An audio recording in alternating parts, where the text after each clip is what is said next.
There's a tool you've probably used this year, maybe even this week, that hasn't fundamentally changed in thousands of years. No updates, no redesigns, no new versions quietly replacing the old ones. It still looks almost exactly the way it did when the world had no electricity, no factories, no instruction manuals. And that should feel strange, because we live in a culture where everything is supposed to improve. Faster, smarter, more advanced. Tools are replaced the moment something newer appears. Yet this one never disappeared. Not because people refused to move on, but because no one ever found a better way to solve the same problem. That's the part most people miss. This tool doesn't survive out of tradition. It survives because it works under conditions where modern tools often fail. It doesn't rely on power. It doesn't depend on supply chains. It doesn't stop working when systems break down. It functions the same way in a workshop, in a field, or in the middle of nowhere. Ancient people didn't design it to impress. They designed it to endure, to tolerate mistakes, to survive rough use, uneven ground, and human fatigue. And in doing so, they created a form that didn't need improvement-only continuity. What's unsettling is how rarely we question designs like this. We accept constant change as progress. We assume newer is better. But sometimes change is just movement, not improvement. So, when a tool remains unchanged for thousands of years, it forces an uncomfortable question. Did it fail to evolve, or did it get it right the first time? Because the tool we're about to look at isn't famous for innovation, it's famous for reliability. And that's exactly why it never became obsolete. To understand why some tools last while others disappear, you have to stop thinking about innovation and start thinking about failure. Most tools don't vanish because something revolutionary replaces them. They vanish because they depend on conditions that eventually break. A tool lasts when it keeps working after everything around it changes. Ancient designers didn't ask how to make tools faster or more impressive. They asked how to make them reliable in a world that was unpredictable. Weather changed without warning. Materials varied, people tired, hands slipped, and there was no guarantee that the next replacement would ever arrive. In that reality, complexity wasn't an advantage, it was a liability. That's why the tools that endured share the same quiet traits. They have very few parts. Nothing delicate, nothing hidden. Nothing that requires calibration or external support. If something breaks, it breaks visibly. And when it breaks visibly, it can be fixed or replaced without stopping everything else. These tools don't assume ideal conditions. They assume the opposite. They work when the ground is uneven, when the user is tired, when the environment is hostile, when precision is impossible. Instead of demanding perfect technique, they tolerate mistakes. Instead of maximizing performance, they minimize failure. This is the difference modern design often overlooks. Many modern tools are incredibly efficient inside narrow boundaries, but outside those boundaries they fail suddenly and completely. Ancient tools failed differently. They failed slowly. They gave warning. They degraded instead of collapsing. That gave people time to adapt, adjust, or switch methods. Another reason these tools last is that they align with the human body. They don't fight natural movement. They don't require excessive force. They distribute effort instead of concentrating it. Over time, this reduces fatigue and injury. A tool that harms its user never lasts long. Ancient designs understood this instinctively. And then there's knowledge. Tools that endure don't require instruction manuals. They teach themselves through use. A child can pick them up and understand their purpose immediately. An adult can improve with experience. Skill builds naturally, not through abstraction, but through repetition. That kind of learning spreads easily, It doesn't get lost when one person disappears. It doesn't depend on centralized expertise. Knowledge stays alive because it's embedded in the design itself. This is why these tools show up across cultures that never met each other. Not because ideas traveled, but because the same problems demanded the same answers. When humans face similar limits, they arrive at similar solutions. And those solutions don't evolve endlessly. They settle. They reach a point where changing them would introduce more problems than it solves. At that point, design stops moving forward and starts holding steady. Not because imagination ends, but because necessity is satisfied. That's the moment a tool becomes timeless. And the tool we're about to look at reached that moment long ago. Not because it couldn't be improved, but because improvement would have made it less reliable, not more. The tool we're talking about isn't rare, it isn't ceremonial, and it isn't locked behind glass in a museum. You can still find it today on farms, in workshops, in forests, and in places far from any power source. It's the axe. At first glance, it doesn't look remarkable. A handle, a head, two simple parts joined together. No moving mechanisms, no complexity hiding beneath the surface. And yet, this basic form has remained almost unchanged for thousands of years. That alone should make us pause. The axe didn't arrive fully formed. Early versions were stone, bound to wood. Later, metal replaced stone. Steel improved durability. Handles changed slightly in length and curve. But the core design never shifted. A weighted head that concentrates force. A handle that extends reach and multiplies momentum. That's it. Nothing extra. What makes this design so enduring is how perfectly it matches human limits. The axe doesn't require exceptional strength. It uses leverage. The weight of the head does most of the work. The user guides it. Gravity assists. Momentum builds naturally. Efficiency comes from physics, not effort. This is why the axe feels intuitive even to someone who has never used one before. You don't need instructions to understand how it works. The moment you lift it, the balance explains itself. The swing teaches you timing. Mistakes are obvious. Improvements come quickly. The tool communicates through feedback, not through complexity. And that feedback is honest. If your grip is wrong, you feel it. If your stance is off, the swing tells you. If the edge dulls, performance drops immediately. Nothing is hidden. Nothing is abstracted away. This transparency is one of the axe's greatest strengths. Modern tools often isolate users from cause and effect. Ancient tools do the opposite. They make cause and effect unavoidable, and that accelerates learning. It builds skill without explanation. It creates competence through use. The axe also tolerates abuse. It can be used in rain, in cold, in heat, on uneven ground, by tired hands. It doesn't stop functioning when conditions aren't ideal. If the handle cracks, it can be replaced. If the edge chips, it can be resharpened. The system doesn't collapse when one part fails. That's intentional. Ancient people didn't design tools assuming constant replacement. They designed them assuming scarcity. A tool that couldn't be repaired wasn't just inconvenient, it was dangerous.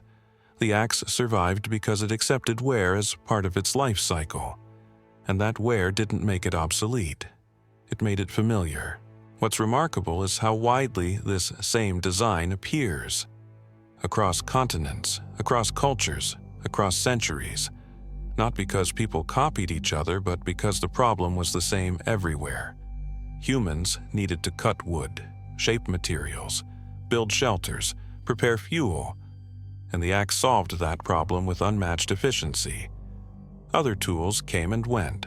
Some were faster, some were more specialized. But none replaced the axe entirely, because specialization reduces flexibility.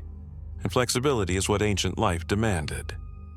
The axe didn't try to do everything. It did one thing extremely well, and by doing that, it earned its place across time. This is why, even today, when we're surrounded by machines capable of incredible precision, the basic axe still exists. Not as a backup, not as nostalgia, but as a working tool. One that doesn't require permission from a system to function. It works when nothing else does. And that brings us to the real question. If this design has endured for thousands of years with almost no change, what exactly makes it so difficult to improve? Because the answer to that question isn't about tradition. It's about reliability. It's not that people didn't try to replace the axe. They did, again and again. Motors were added, blades were multiplied, safety features grew.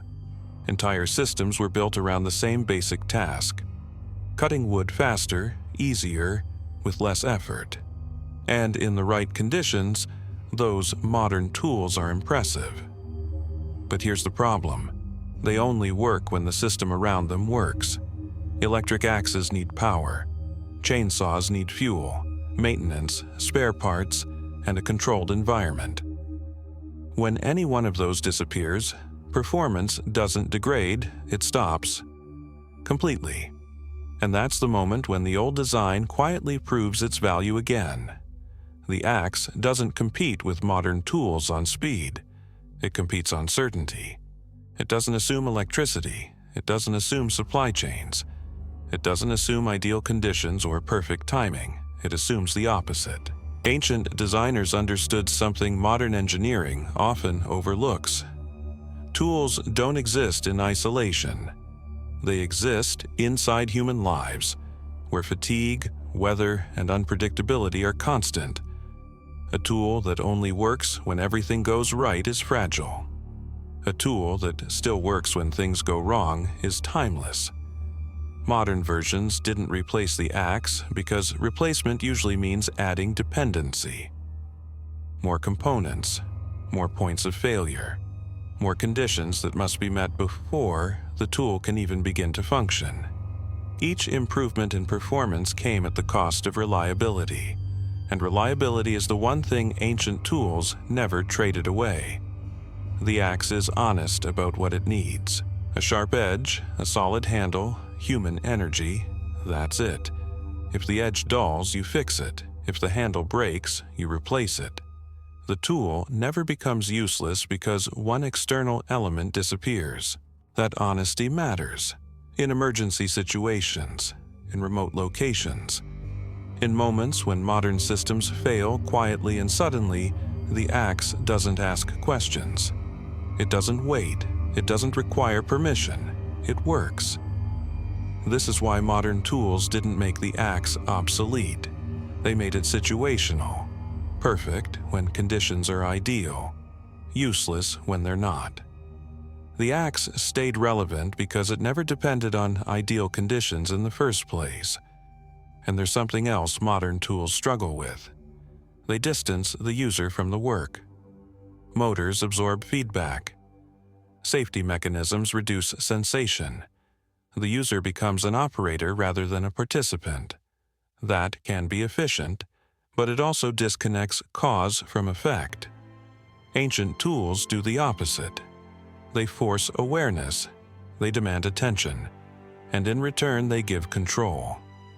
The axe doesn't overpower the material. It negotiates with it. Wood grain matters. Angle matters. Rhythm matters. The tool teaches you as you use it. Skill grows naturally. Mistakes are corrected through experience, not instructions. That learning curve is slow, but it's durable. Modern tools offer shortcuts. Ancient tools offer understanding. That's why modern versions never truly replaced the axe. They solved a different problem. Speed instead of reliability. Convenience instead of certainty. Performance instead of endurance. And when those priorities shift, when reliability matters more than speed, the old design quietly steps forward again. Not because it's nostalgic, not because it's romantic, but because it still does exactly what it was designed to do. Every time. If the axe were truly obsolete, it would have disappeared quietly. It would exist only in museums or as decoration on cabin walls. But that's not what happened. Instead, the axe never left. It's still used on farms where machines are too large or too expensive. It's still used in forests where fuel can't be carried easily. It's still used by people who work far from roads, power lines, and supply chains. And it's still trusted in situations where failure isn't an option. What's interesting is that the people who rely on axes today aren't trying to live in the past. They aren't rejecting technology. They're choosing reliability. In remote areas, a tool that works without dependency isn't a preference, it's a necessity. When replacement parts are days away, when fuel is limited, when conditions are unpredictable, the axe makes sense in a way no powered alternative can. It doesn't promise speed, it promises certainty. That same logic explains why the axe appears in survival kits, disaster response training, and wilderness education. Not as a novelty, as a baseline, a tool that sets the minimum standard of functionality. If everything else fails, this still works. And it's not just about emergencies. Craftspeople still use axes for shaping wood because the control is different. The feedback is immediate. The relationship between tool and material is direct. An axe removes wood in a way that preserves awareness. Grain direction matters. Angle matters. Force matters. You're not removed from the process, you're part of it. That connection is something modern tools often eliminate. Machines isolate the user from resistance. They smooth out irregularities. They hide mistakes until something breaks. Ancient tools expose everything. They demand attention, and in return they offer precision of a different kind, not measured in millimeters but in understanding. What's remarkable is how little the design has changed despite all this continued use. Materials improved. Steel replaced stone. Handles became stronger, more consistent, but the form remained the same because the function never changed. The axe still needs a weighted head. It still needs a handle long enough to generate momentum. And it still needs a human being to guide it. That combination hasn't become outdated, because humans haven't changed. Our bodies move the same way. Our strength has the same limits. Gravity works the same way it always has. Wood behaves the same way it did thousands of years ago. The axe fits into those constants perfectly, and designs that align with constants don't need reinvention. They need continuity. This is why the axe exists alongside modern tools instead of being replaced by them. Each one serves a different priority. When speed and efficiency matter most, machines dominate. When reliability, control, and independence matter more, the axe remains. It doesn't compete for attention, it doesn't need justification. It's simply there when it's needed. And that quiet persistence is the strongest evidence of all. Because tools that fail disappear quickly. Tools that adapt survive for a while. But tools that still make sense never really go away. When you look at why the axe never became obsolete, a deeper principle starts to reveal itself. It isn't about nostalgia, it isn't about tradition, and it isn't about rejecting progress, it's about reliability. Innovation tends to chase improvement in one direction: more speed, more power, more efficiency. But reliability moves in another direction entirely. It asks a different question. Not how much more can this tool do, but how often will it still work when conditions aren't ideal? Ancient designers understood this instinctively. They didn't try to optimize tools for perfect moments. They optimized them for bad days, for tired hands, for uneven ground, for cold mornings and long afternoons, for situations where attention drifted and mistakes happened. A tool that only works when everything goes right is impressive. A tool that works when things go wrong is invaluable. The axe sits firmly in that second category. It doesn't promise peak performance. It promises consistency. Every swing behaves the same way. Every mistake is visible. Every improvement is earned. Nothing is hidden behind systems or automation. The relationship between effort and result is direct and honesty is what makes a design last. Modern tools often outperform ancient ones, but only within narrow boundaries. They are faster, stronger, and more precise when conditions align. But the moment those conditions disappear, performance doesn't slowly decline. It vanishes. That sudden failure is the price of optimization. Ancient tools paid a different price. They gave up speed to gain certainty. They gave up refinement to gain tolerance. They accepted inefficiency in exchange for independence. And that trade-off made sense in a world where survival mattered more than convenience. What's easy to miss is that this principle doesn't apply only to tools. It applies to systems, to infrastructure, to habits, to designs that surround us every day. Systems built for maximum efficiency often break abruptly. Systems built for reliability bend, adapt, and continue. The axe embodies that philosophy perfectly. It doesn't care if the power goes out. It doesn't care if parts are delayed. It doesn't care if conditions change unexpectedly. It continues to function because it never depended on stability to begin with. That's why attempts to improve the axe rarely replace it. They add features that increase performance, but also increase dependence. Each improvement narrows the conditions under which the tool remains useful. At some point, the improvement becomes a liability. The original design avoids that trap. It solves one problem extremely well and refuses to take on problems it doesn't need to solve. That restraint is rare, and it's exactly what makes the design timeless. The axe didn't survive because it resisted innovation. It survived because innovation couldn't make it more reliable without making it less dependable. And that's the paradox at the heart of enduring design. When a tool reaches a point where improvement introduces more risk than benefit, evolution stops. Not because imagination ends, but because necessity has already been satisfied. That's when a tool stops changing and starts lasting. When you step back and look at the axe one last time, it becomes clear that its survival across thousands of years wasn't an accident of history. It was a quiet verdict. A verdict on what actually matters when the world isn't predictable. Ancient people didn't design tools for comfort. They didn't design them for convenience. They designed them for reality. A reality where weather changed, bodies tired, mistakes happened, and replacement wasn't guaranteed.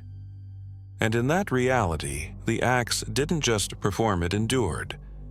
What's striking is that nothing about this design feels outdated, not because it's old, but because it aligns with constants that never changed. Human strength, gravity, wood, time. The axe fits into those truths so naturally that altering it too much would only break the balance. That's why it never needed reinvention. Modern life teaches us to chase improvement relentlessly.